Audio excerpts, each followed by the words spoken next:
은혜로운 찬송 참 감사합니다. 오늘날 우리가 신앙생활 하면서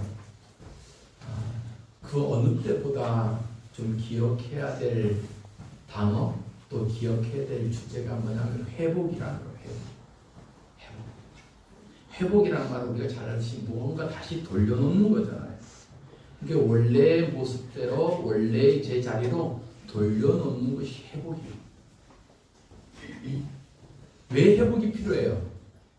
우리가 원래의 자리로 있지 않기 때문에 회복이 필요해요. 성경에서 말하는 죄라는 말이 헬라어로 하마르티아라는 말이에요. 뭐라고요? 하마르티아. 그게 뭐예요? 죄. 뭐 회복이요? 죄. 잘 들어요. 그러니까 시험 방법일 거예요.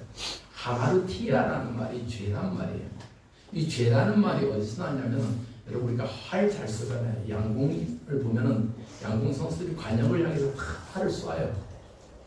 그런데 관역을 향해서 활이 안 날아가고 저 엉뚱한 데로 날아간단 말이에요. 그 엉뚱한 데로 날아가는 것을 하마르티아라고 해요. 그러니까 원래 자리로 날아가지 않고 딴 데로 날아간단 말이에요. 그것을 죄예요. 그러니까 우리 인간들이 하나님을 향해서 살아가야 되는데 그렇지 않고 다른 길로 간단 말이에요. 그것이 뭐다? 죄라는 거예요. 그러니까 우리가 딴 길로 나가고 어그러지면은 다시 어떻게 해요? 제자리로 돌아와야 되잖아요. 이것이 뭐예요? 회복이라는 말이에요. 그럼 오늘날 이 시대가 얼마나 회복이 필요한지를 한번 돌아보세요. 시대의 상황을 보면 점점 망가지고 훼손되고 인간성 무너지죠. 사회성 무너지죠. 사회 질서도 무너지죠. 요즘 위아래가 어디 있어요. 또 교회의 거룩성도 마찬가지죠. 이런 모든 훼손되고 어그러져 있는 것에 뭐가 필요해요? 하나님의 회복이 필요하다는 거예요. 육체적으로도 하나님의 회복이 필요하지만 영적인 회복도 필요하다는 거예요. 인간은 회복돼야 됩니다. 뿐만 아니라 한국교회도 다시 회복돼야 될 줄 믿습니다. 회복돼야 돼요. 성도들이 기도가 또 한국교회 예배가 다시 회복돼야 돼요. 아무리 시대의 바람이 강해도 절망해서는 안 돼요. 하나님의 은혜가 다시 우리에게 임하고 부활의 주님이 사방 권세 가운데 이기셔서 부활하셨던 것처럼 이 땅에 다시 한번 하나님의 은혜가 이 땅의 교회들에게 다시 한번 하나님의 은혜가 회복되기를 주님의 이름으로 축복합니다. 오늘 우리가 읽었던 말씀도 에스겔 선지서의 말씀이에요. 구약에는 여러 선지자들이 많이 있어요. 이사야를 비롯해서 예레미야, 에스겔, 다니엘, 호세아, 요엘, 아모스, 요나, 미가 수많은 이런 선지자들이 있어요. 이 선지자들이 쓴 하나님의 선지자를 통해서 쓴 선지서의 글들을 보면 공통적으로 이러한 주제들이 있어요. 첫째는 뭐냐? 이스라엘의 죄악들에 대한 책망이에요. 너들 왜 그렇게 살아가느냐? 너들 이렇게 엉망진창으로 살아가는 이 시대를 봐라. 하나님께서 책망하셔요. 그리고 그 책망 가운데 따르는 결과가 뭐예요? 하나님의 심판이다. 책망이다. 징계다. 심판하시는 거예요. 그러나 심판으로 끝나는 것이 아니고 심판 끝에 항상 하나님께서 주시는 말씀이 뭐냐면 회복을 해요. 너희들이 죄악 가운데 징계를 받고 전쟁이 일어나고 기근이 일어나고 어려움을 당해도 완전히 멸망되지 않고 다시 일어나게 될 것이다. 소망을 회복시켜준다. 소망을 주신단 말이에요. 하나님께서 이러한 회복의 말씀을 늘 선지서를 보면 우리에게 하시고 계세요. 그런데 여러분 우리가 여기서 기억해야 될 것이 하나님께서 망가지고 찌그러지는 이 땅 가운데 우리 가운데 하나님께서 회복하시고자 하는 것은 우리를 사랑해서도 그럴 수도 있지만 미워도 하나님이 회복시키신 이유가 뭐냐면 따라합시다. 하나님의 영광을 위해서 하나님의 무너진 영광을 위해서 다시 회복시킨다니까요. 자, 그 말씀이 에스겔 36장 22절에 나와요. 자, 우리 같이 먼저 보겠습니다. 시작. 그러므로 너는 이스라엘 족속에게 이르기를 주 여호와께서 이같이 말씀하시기를 이스라엘 족속아 내가 이렇게 행함은 너희를 위함이 아니요 너희가 들어간 그 여러 나라에서 더럽힌 나의 거룩한 이름을 위함이라. 예. 여러분 이 말씀 잘 기억하세요. 하나님께서 하나님이 거룩과 영광성을 회복시키시는 이유는 너희들이 더럽혔던 너희들 때문에 망가졌던 내 이름을 위해서 다시 회복시킬 것이다. 그러니까 우리가 뭐 이뻐서 우리가 뭐 죄 용서 받아서 우리가 회복할 조건이 다 돼서 회복한 게 아니란 말이에요. 하나님의 이름을 위해서 야 어떡하냐 내가 다시 너희를 용서해야지. 여러분 우리가 자녀를 키우다 보면 그럴 때 있잖아요. 정말 미워 막 혼내주고 싶어. 지금 쫓아내고 싶어 집에서. 그럴 때가 조금 있어요 없어요? 아니 다들 효녀들만 있어서 그런가. 난 좀 쫓아내고 싶어. 하기는 옛날에 지금 사춘기 때 막 진짜 쫓아내고 싶어. 그런데 집에 또 들어오면 어떻게 해요? 쫓아내요 안 쫓아내요? 안 쫓아내지. 왜 그래? 이뻐서 그래요? 아이고 내 새끼니까 들어왔어. 기어 들어오는데 쫓아낼 수도 없고. 그러니까 잘 들어. 집에 들어갈 수 있는 게 감사해요. 하나님도 마찬가지예요. 우리가 마냥 이뻐서 뭐 용서해주고 회복해준 거 아니에요. 결국은 너희들이 더럽혔던 그 이름, 너희들 때문에 버려졌던 내 거룩한 이름을 위해서 내가 다시 회복한다. 이 말씀을. 여러분 이 나라와 교회들 우리가 착각하지 말아야 될 것이 바로 우리를 용서하시고 사랑하심은 하나님의 떨어진 영광을 위해서 하나님 이름을 위해서 회복하신다는 거예요. 여러분 오늘날 이 시대에 한번 보세요. 얼마나 하나님의 이름이 망령되이 일컫고 하나님의 교회의 거룩성이 영원성이 많이 땅에 떨어지냐 말이에요. 그럴 때 하나님께서 우리를 다시 회복시키십니다. 그 이유는 뭐예요? 하나님의 거룩한 이름을 위해서 다시 회복시키신 거예요. 이러한 회복의 메시지를 오늘 에스겔을 통해서 말씀하시는데 우리가 읽었던 에스겔서 37장의 말씀 우리가 너무나도 잘 아는 본문이에요. 하나님께서 에스겔을 어느 날 환상 가운데 어두운 골짜기로 데려가는데 그 골짜기에 뭐가 가득해요? 뼈들이 마른 뼈들이 해골들이 가득한 그 골짜기의 해골뼈들을 보여주시면서 그 해골뼈들을 통해서 명령하니까 그 뼈들이 다 살아나서 그 군대가 되더라는 이러한 내용을 우리가 너무 잘 알고 있잖아요. 여러분 에스겔은 제사장 가문의 사람이었습니다. 그는 이스라엘이 바벨론에 1차로 무너질 때 1차의 포로로 잡혀갔던 사람 중에 한 사람이 에스겔이라는 사람이에요. 그리고 포로로 잡혀갔던 그 바벨론 땅에서 하나님의 계시를 받는 거예요. 그러면서 그때 그 에스겔이 본 환상은 뭐냐면 내 고국 이스라엘 땅이 이 바벨론에서 무너지고 비참하게 밟히고 성벽이 불타고 이러한 모습들을 보여준단 말이에요. 얼마나 처참하게 무너진지 몰라요. 바벨론은 3번에 걸쳐서 예루살렘을 포격하고 짓밟아 버렸으니까요. 철저하게 부서진 그 예루살렘 이스라엘 땅을 보여줍니다. 이러한 절망적인 상황에서 하나님께서 오늘 에스겔을 통해서 환상으로 에스겔을 이끌고 가요. 영으로. 1절 말씀 보면 에스겔은 성령의 강권하심을 따라 한 골짜기로 가게 됩니다. 한 골짜기로. 그런데 그 골짜기를 딱 보니까 마른 뼈들이 가득하더라. 해골들이 가득하더라. 이런 마른 뼈가 가득하다고 한번 생각해 보세요. 해골들이 가득한 그 골짜기를 한번 생각해 보세요. 섬뜩하잖아요. 우리가 뭐 살아가면서 해골을 볼 일이 별로 없지만 저는 우리 학생들과 또 저도 늘 자주 가는 이 캄보디아 프놈펜에 가보면 해골 무더기가 있는 한 공원이 있어요. 한번 사진 한번 보여줄까요? 증아이 집단 학살 센터라는 곳에가 그런 곳에 저 땅에 묻혀졌던 이 해골들을 발굴해서 그 다음 사진 보세요. 저렇게 해골을 다 해갖고 집을 지어놨어요. 탑을 쌓아놨어요. 그만큼 해골이 많이 발견됐는데 왜냐하면은 우리가 캄보디아를 일명 킬링필드라고 불러요. 죽음의 땅이라고 부르는 이유가 1975년도에 이 크메르 루주군이라는 이 공산당이죠. 이 폴포트가 정권을 하면서 수많은 지식인들을 갖다가 잡아다가 이 프롬펜 외곽에서 갖다가 죽여서 그냥 던져버리는 거예요. 그때 죽임을 당한 사람들이 정치 지도자뿐만 아니라 종교인들, 또 교수들, 또 선생님들, 조금 배웠다고 하는 사람들, 예, 좀 똑똑한 사람들 다 잡아다가 사람들 죽였어요. 약 100만 명, 당시 인구의 4분의 1, 100만 명을 갖다 사람을 그렇게 죽였단 말이에요. 그 중에 한 곳에 그 사람들을 묻어갖고 그것을 나중에 발굴된 곳이 바로 이곳입니다. 그래서 이곳에서 발굴된 해골들을 다 탑으로 쌓았어요. 탑으로 쌓았어요.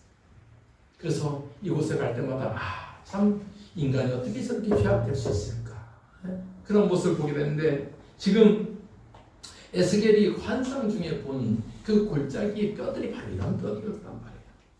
얼마나 섬뜩하겠어요. 이 마른 뼈들이 쫙 가득해 있어요. 해골 골짜기 완전히 부서지고 생명이 전혀 없잖아요. 무엇을 상징해요? 지금 에스겔의 본국이었던 이스라엘의 처참한 모습을 이 해골 뼈로 이렇게 보여준 거예요. 영적인 상태, 이스라엘 상태를 보여준 거예요. 이 수많은 뼈와 해골들이 어떻게 바짝 말라요? 마른 뼈라, 마른 뼈. 말라있다는 거예요. 그럼 말랐다는 것은 어떻게 해요? 바짝 마르면은 생명이 없는 거잖아요. 풀이 바짝 마르면 죽어 있는 거잖아요. 소생이 불가능한 거예요. 그러니까 우리는 죄악 가운데 하나님의 심판대 앞에 죄악 가운데 있는 인간들은 바로 이런 마른 뼈와 같은 존재란 말이에요. 도무지 살아날 수 있는 소망이 보이지 않는 그런 마른 뼈가 가득한 그 골짜기를 하나님께서 보여주시는 거예요. 그러면서 하나님께서 에스겔에게 묻습니다. 뭐라고 물어요? 에스겔아, 이 뼈들이 살아날 수 있겠느냐라고 물어요. 살아날 수 있겠느냐? 그러니까 에스겔이 다 보니까 그 해골들이 살겠어요, 안 살겠어요? 여러분이 묻는다면 해골뼈들이 살겠어, 안 살겠어? 네. 하나님이 물어 이 뼈들이 살겠느냐라고 물으니까 에스겔이 도저히 고백을 못해요. 뭐라고 고백해요? 누구만 아신다? 주께서 아시나이다. 주께서 아시나이다. 3절에 그렇게 말씀하잖아요. 3절 시작. 그가 내게 이르시되 인자야 이 뼈들이 능히 살 수 있겠느냐 하시기로 내가 대답하되 주 여호와여 주께서 아시나이다. 여러분 이 말이 뭐예요? 에스겔이 하나님께서 물으십니다. 이 뼈들이 살 수 있겠느냐라고 물으니까 에스겔 입장에서는 도저히 못 살 것 같아. 어떻게 살아요? 그런데 주님 하나님 물으시잖아요. 그럼 뭐라고 대답할지 모르는 거예요. 아무리 우리의 눈으로 볼 때는 도저히 살아날 수 없는 것 같아요. 살 소망이 안 보여요. 그런데 주께서 아신다라는 고백이 뭐예요? 그러할지라도 하나님이 하시면 살아나십니다. 우리가 보는 눈에는 다 죽어 있는 것 같아도 절망인 것 같고 소망이 없어 보여도 하나님을 하시면 살아난다, 안 살아난다? 살아난다. 할렐루야. 살아난다는 거예요. 인간의 눈으로 볼 때는 어떠하든지 하나님께서 하시면 살아난다는 거예요. 결국 하나님 안에 해답이 있다는 거잖아요. 주께서만 아십니다. 주께서 아십니다. 여러분 우리 인생도 마찬가지잖아요. 내가 해결할 수 없는 것들이 얼마나 많아요. 내가 성공하는 길, 내가 잘 되는 길, 내가 오래 사는 방법, 내가 나의 힘으로 할 수 있는 것 아무것도 없어요. 아무것도 없어요. 우리가 아무리 노력해도 내가 할 수 없는 일 얼마나 많은지 몰라요. 저는 어저께도 장례식을 갔다 대구에 영천이라는 곳에 그분이 나이가 65세요. 65세. 며칠 전에 갑자기 배가 아파서 병원에 갔더니 급성 췌장염, 췌장이 망가지면은 잘 고쳐지지도 않고 아팠다 하면 벌써 말기고 이런다는 췌장암이 중요하잖아요. 무섭잖아요. 급성 췌장염이 와갖고 3일 동안 중환자실에 있다가 결국은 돌아가셨어요. 참 65세면 그렇게 돌아가실 나이 아니잖아요. 그런데 그렇게 돌아가요. 작년에 아들이 장가 갔거든요. 장가 간 지 12월달 장가인데 1년도 안 돼서 그렇게 들어갈 줄 어떻게 알았겠습니까? 우리 인간이 살다 보면은 우리의 힘으로 안 되는 것이 얼마나 많아요. 내 힘으로 안 되는 거 얼마나 많아요. 그럴 때 우리가 고백할 수 있는 게 뭐예요? 오직 주께서만 아십니다. 오직 주께서만 아십니다, 여러분. 이 고백이 있어야 돼요. 여러분, 우리가 잘 아는 욥기의 고백을 보면 욥이 참 수많은 시련을 당하잖아요. 어떤 상황에서도 하나님 도대체 왜 나에게 이러는 거예요? 내가 하나님께 어떤 잘못했어요? 내가 하나님께 정말 중심으로 살려고 했는데 도대체 이해할 수 없는 그런 질문들을 할 때가 있잖아요. 도대체 왜 납니까? 왜 나예요? 라고 이런 의문을 받을 때가 너무나도 많잖아요. 그런데 욥의 고백을 보면 욥이 뭐라고 고백해요? 나 잘 몰라요, 하나님. 왜 이 시련과 이 아픔과 이 어려움이 생긴지 몰라요? 누구만 아십니까? 하나님만 아시는 거예요. 오직 그만 아신다는 거예요. 이 고백을 욥이 하는 거예요. 자, 욥기 23장 10절 시작. 그러나 내가 가는 길을 그가 아시나니 그가 나를 단련하신 후에 내가 순금같이 되어 나오리라. 내가 가는 길을 누가 아신다? 그가 아신다. 하나님만. 여러분, 우리의 삶은 주님만이 아시는 거예요. 내 인생은 하나님만 아시는 거예요. 근데 나는 몰라요. 그러니까 오늘 에스겔 고백처럼 주께서만 아십니다. 주께서만 아십니다. 주께서만 아십니다. 라고 에스겔이 하나님 앞에 이렇게 대답하잖아요. 그랬더니 하나님께서는 이 에스겔에게 뭐라고 말씀하시냐? 야, 에스겔아, 그러면 내가 너에게 말한 대로 이 뼈들을 향해서 선포해라, 명령해라 라고 말씀합니다. 뭐라고 명령하느냐? 5절 말씀이에요. 5절 시작. 주 여호와께서 이 뼈들에게 이같이 말씀하시기를 내가 생기를 너에게 들어가게 하리니 너희가 살아나리라. 너희가 살아나리라. 이 마른 뼈같이 도저히 소망도 없고 생명도 없고 도저히 살릴 수 있는 방법도 없는 이 마른 뼈를 향해서 하나님께서 에스겔에게 선포해라. 뭐라고 선포해라? 살아날 것이다라고 선포하라. 여러분, 선포는 내가 하는 거 아니에요. 물론 내 입술을 통해서 선포되지만 누가 하라는 거예요? 하나님이 하시라는 거예요. 하나님의 말씀입니다. 하나님의 명령입니다. 선포는 명령이요. 복음은 선포가 돼야 됩니다. 하나님 나라는 선포가 돼야 돼요. 타협이 아니에요. 천국은 선포가 돼야 됩니다. 회개는 선포가 돼야 됩니다. 그래서 설교도 때로는 선포가 돼야 돼요. 우리 죄를 회개하라. 천국을 선포해야 되고 하나님 은혜가 회복되기를 선포해야 되고. 여러분, 이런 선포에는 뭐가 필요한? 용기가 필요해요. 용기가 필요해요. 담대함이 필요해요. 성도들이 담대함이 필요해요. 이 교회가 성도들이 세상을 향해서 선포할 때 뭐가 필요해요? 담대함이 필요해요. 다니엘처럼 담대함이 필요해요.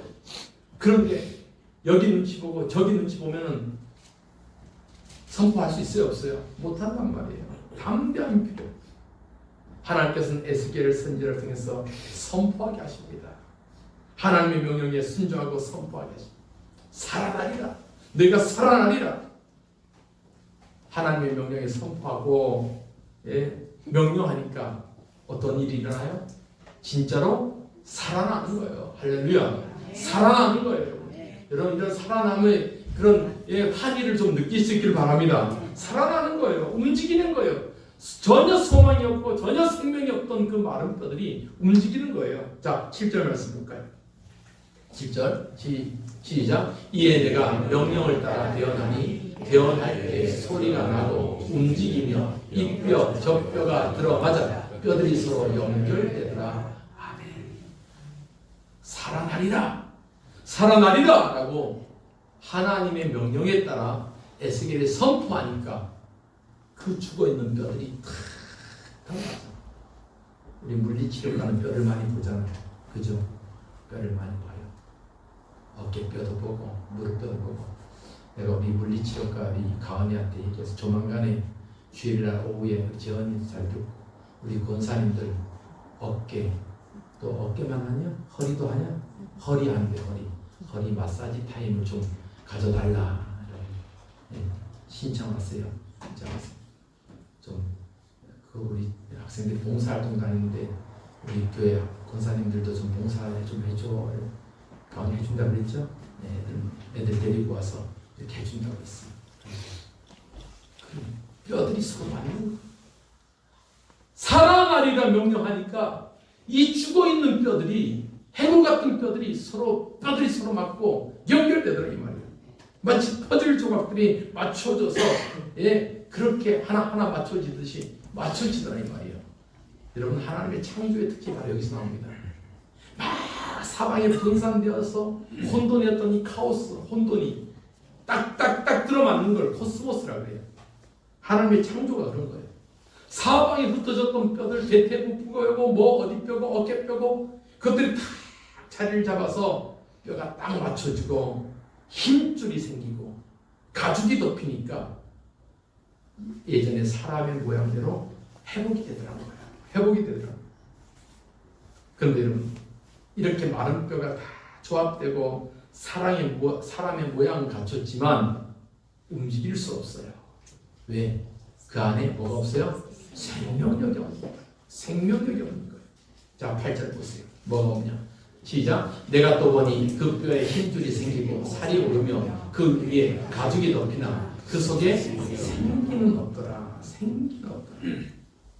생기가 없어요. 그러니까 못 움직여. 결국 하나님께서 그 안에 생기를 넣어줘야 돼요. 생명력을 넣어줘야 돼요.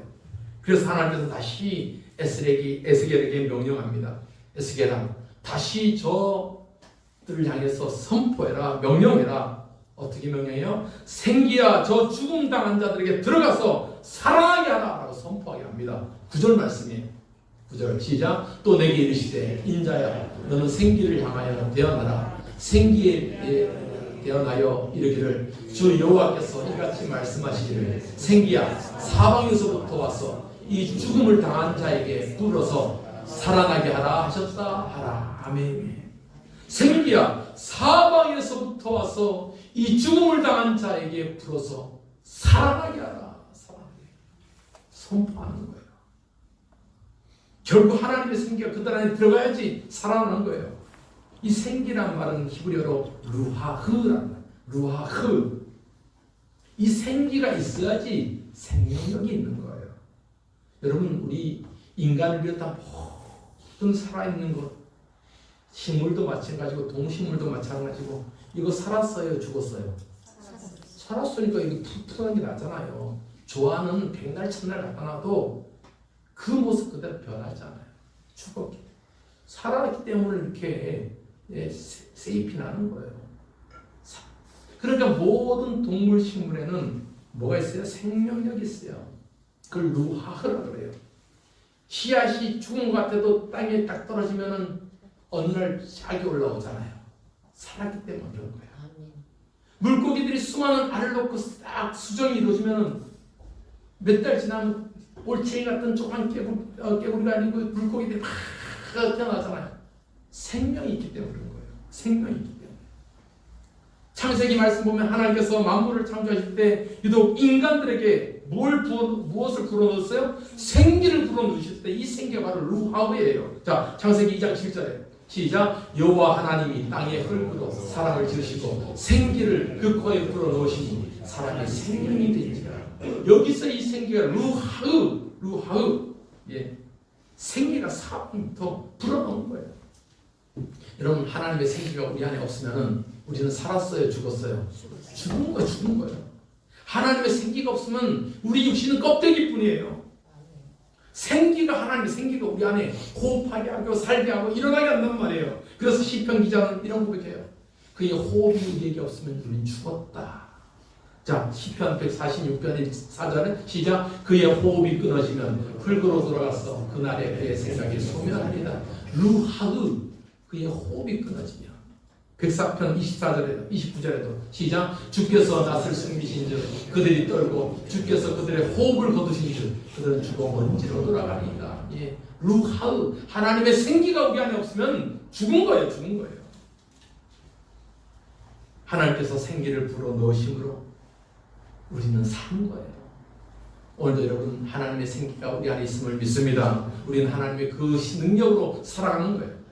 완전히 죽어 있었던 먼지와 같은 존재, 마른 뼈와 쪽과 같은 존재들이 살아날 수 있는 것은 생명력 갖게 된 것은 하나님의 생기였어요. 하나님의 생기가 그 안에 들어가니까 일어나는 거예요. 살아나는 거예요. 여러분 우리의 삶에도 하나님의 생기가 불어넣어지는 축복이 있기를 바랍니다. 살아나야 돼요. 살아나야 돼요. 죽은 성도가 아니고 죽은 사회가 아니고 말씀을 듣고 생기가 우리 안에 들어가기를 소망합니다. 하나님의 살아계심의 생기가 우리 안에 있기를 소망합니다. 여러분 우리가 교회 아무리 오래 다녀도 우리 안에 하나님의 생기가 없으면 우리는 죽어가요. 죽어가요. 하나님께서 오늘날 우리에게 생기가를 불어넣으시면 우리가 살아나는 거예요. 하나님께서 에스겔에게 선포하게 하십니다. 생기가 사방에서 불어와 그들에게 들어가서 살아나게 할지라. 선포하니까 그 마른 뼈들이 살갗을 딛고 서 있던 그 인간의 모습들이 뭘로 변하느냐? 큰 군대로 변하네. 큰 군대로 변하네. 자, 10절 말씀입니다. 시작. 이에 내가 그 명령대로 대언하였더니 생기가 그들에게 들어가매 그들이 곧 살아나서 일어나 서는데 극히 큰 군대라. 아멘. 그 마른 뼈 같은 환상, 도저히 소망이 없고 생명이 없었던 그 환상, 마른 뼈가 쌓였던 그 환상 골짜기에서 에스겔이 하나님의 말씀을 대언하고 선포했더니 그 뼈들이 맞춰지고 일어나서 생기가 들어가고 그 생기가 들어가니까 그것이 큰 군대가 되었던 이 환상을 보게 됩니다. 여러분 오늘 이 말씀을 보면서 오늘 이 시대 가운데 하나님의 일한 회복이 있기를 소망합니다. 마른 뼈를 향한 하나님의 선포와 생기의 공급이 그 어느 때보다 절실한 거예요. 앞서도 얘기했지만 이 시대를 보면서 점점 황폐해져가고 있는 이 시대 속에서 에스겔에 보았던 그 환상의 골짜기, 그곳에서 하나님의 회복의 역사가 일어나는 같이 일어나는 그런 축복이 우리 가운데 있기를 바랍니다. 여러분 이 시대 속에서 정말 우리가 안타깝고 하나님 우리를 회복시켜 주옵소서. 이 나라 회복시켜 주옵소서. 이 교회 회복시켜 주옵소서. 하나님 그러할 때 하나님 큰 은혜가 있기를 소망합니다. 하나님의 은혜가 임하고 교회들이 세상을 선포하고 복음을 선포하고 하나님 능력을 선포하고 그럴 때 하나님 역사하시고 하나님의 큰 은혜가 우리에게 있기를 축복합니다. 우리 사명교회 그렇게 쓰임받기를 원합니다. 이러한 믿음의 고백이 있어야 돼요. 아무리 우리 현실이 절망적이어도 하나님이 하시면 일어설 수 있다. 할렐루야.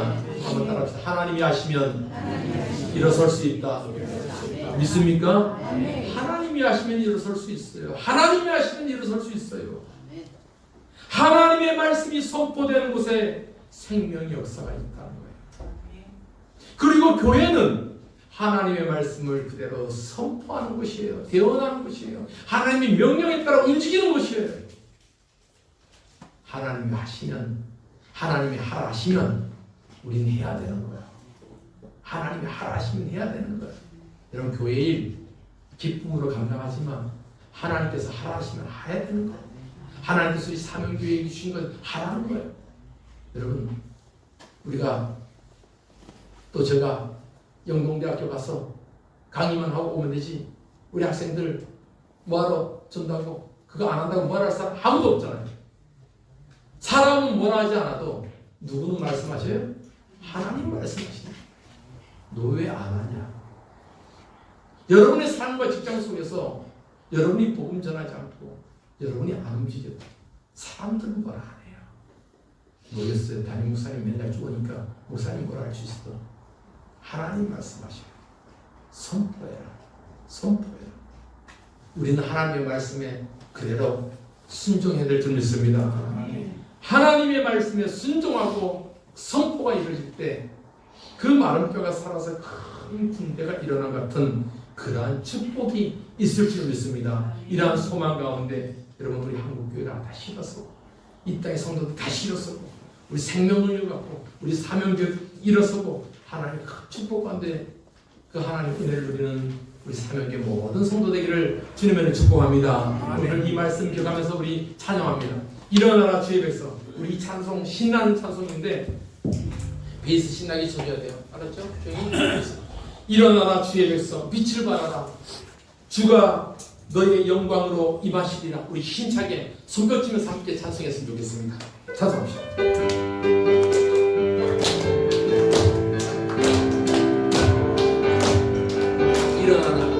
일어나라 주의 백성 빛을 발하라 주가 너의 영광으로 임하시리라. 다시 한번 일어나라 주의 백성 빛을 발하라 주가 너의 영광으로 임하시리라. 온 세상이 어둠 속에 헤매고 있지만 주가 너와 함께 계셔 회복을 명하리라. 일어나라 빛을 발하라 만 백성이 너의 빛을 보고 사방에서 나오네. 일어나라 빛을 발하라 만 백성이 자유함을 얻어 기뻐하노라. 일어나라 빛을 발하라 만 백성이 너의 빛을 보고 사방에서 나오네. 일어나라 빛을 발하라 만 백성이 자유함을 얻어 기뻐하노라. 아멘. 우리가 이 말씀 기억하면서 하나님 그렇습니다. 이 땅이 회복되고 이 땅의 교회들이 회복되고 이 땅의 성도들이 회복되고 하나님의 은혜가 없어서 마른 뼈가 일어나 큰 군대가 이루어진 역사가 우리 사명교회에서도 일어나게 하여 주시옵소서. 하시면서 함께 기도하시겠습니다. 아버지 하나님 여겼습니다. 우리의 아버지 하나님 여졌던 것들이 마른 뼈 같은 이 시대의 우리의 모습들이 우리의 아버지 하나님 마른 뼈 같은 추억과 그 모습들이 주의 은혜가 아버지 하나님 회복되어지기를 소원합니다. 에스겔을 통해서 선포하게 하신 분의 하나님께서 우리 안에 살아나리라 말씀하셨을 때 우리가 살아날 줄 믿습니다. 생기가 사망에서 들어가서 살아나게 하시는 그런 축복이 우리 가운데 있기를 원합니다. 우리 사명교회가 살아나고 이 땅의 교회들이 살아나고 이 강적인 기독교 연합회가 살아나고 아버지 이 땅의 교회들이 살아나고 이 대한민국이 살아나고 하나님의 은혜에 있게 하여 주옵소서. 선포할 때 목표하셔서 선포할 때 일어나게 하여 주시옵소서. 그런 믿음 가운데 있게 하여 주시옵소서. 마른 뼈 같은 이 시대와 우리의 모습 가운데 주님은 선포하십니다. 살아나리라. 우리에게 생기를 부으시고 살아나게 하신 주님을 찬송하면서 그런 회복 가운데 우리 사명교회가 쓰임받게 하여 주옵소서. 예수님의 이름으로 기도하옵나이다. 아멘.